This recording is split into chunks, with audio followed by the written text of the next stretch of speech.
Secrets 32 and 33, the body's resonance cage and breathing. Part 1, inhaling, and Part 2, exhaling. Now, most instruments are equipped with some kind of resonance box. For example, percussion instruments or a piano, a guitar, a violin, they all have some kind of resonance chamber. Unfortunately, woodwinds, especially small woodwinds, have a very small resonance chamber. Thankfully, the instrument is so well designed that, of course, the sound projects very well.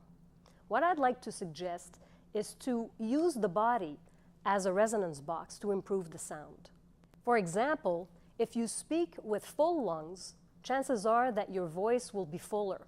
But if you empty your lungs, like so, and you start speaking, you can see that there's less resonance. So the same thing will happen when you play the clarinet.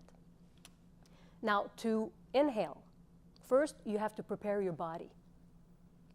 You want to open your rib cage so that when you breathe, you won't have to open it again.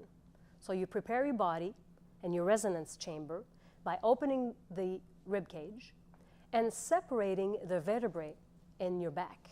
So now I'm all ready to take in air.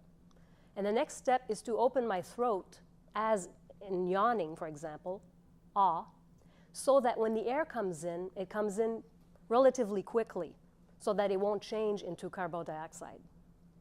So now my rib cage is open, and my back is nice and straight, and my throat is open. Now I'm going to take some air in, and you will hear a deep sound coming from the lungs. Now what I do is I inhale and make sure to fill the bottom of my lungs first. So I'm going to put my hand right here, and I'm going to see my hand go forward while I breathe. And so that proves to me that I'm filling the bottom of my lungs first. I'll do it again. And after that, I will inhale and fill the rest of my lungs, which is the top. And you can hear the sound getting higher and higher in pitch. I'll do one last time. So that's inhaling. Now I'm going to exhale. Of course, that's very important because this is what's going to create the sound. So I breathed in, and what I want to do before exhaling is I want to establish my air pressure. So I'm going to simulate the letter P, like this, and I want to establish my air pressure. In other words, I want to blow into the instrument a little bit before I exhale. Like so. And then I do my full exhale.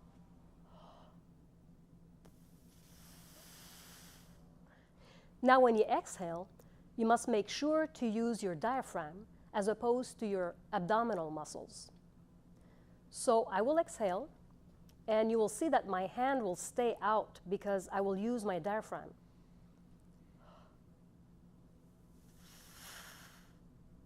Now to finish exhaling, I will need to get rid of the air that was stored in my lungs. So then I can use my abdominal muscles. So I inhale, and then I establish my air pressure, and then I exhale, and you will see my hand will stay out. But at the end, it goes in because that was just my extra air. So one good thing to remember when you exhale is to keep your embouchure and pretend you're actually blowing in the instrument. Like so. I will do a sound with this exhaling. I will inhale and exhale.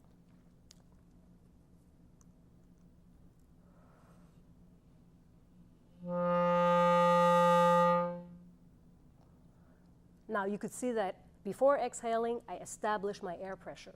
Otherwise, I will lack control and it will sound like this.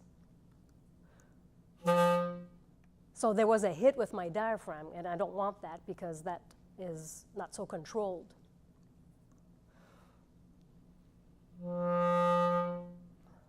Another great thing about using your air properly and inhaling fully and exhaling with your diaphragm is that the oxygen is actually going to help you improve your concentration. So when you breathe fully, your blood will be nourished by oxygen. That's very important. So when you breathe, you have air in your lungs, but you also get oxygen.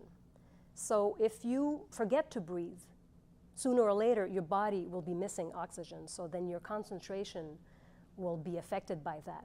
You will notice that if you practice with your lungs filled with air, say that you do a difficult passage, you will notice fewer errors than if you practice the same thing with not as much air. So these were secrets 32 and 33, the body's resonance cage and breathing.